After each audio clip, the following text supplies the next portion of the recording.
Hello, my name is Levi O'Connor. The article I read was well, up here on the law of the harvest. My first deep learning question related to this article is,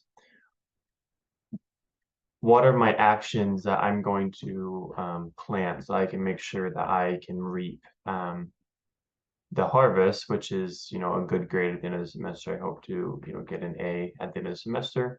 So what is it that I need to do in order to, what is it I need to plant in order to get that desired harvest?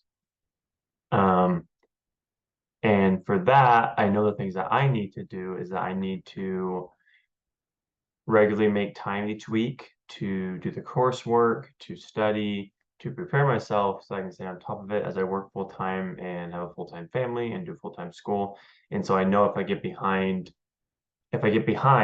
in any of my classes, it's going to affect all my other classes. And so I need to make sure I'm staying ahead and staying on top of all my work for this class and every other class that I'm in for this semester.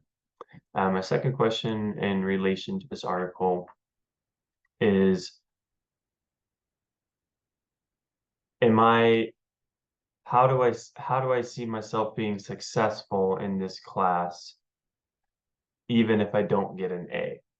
And the reason I ask that question is I tend to be kind of a perfectionist. I always want to make sure I do my best and try to make sure I'm getting an A in all my classes. But I do realize that there may be a point that maybe I don't get an A. And so I want to make sure that if that is the case, I don't look at myself as a failure. I'll recognize that I'm not a failure as long as I'm learning, as long as I pass the class still, and that I still come out of the class learning something. And those are my two questions.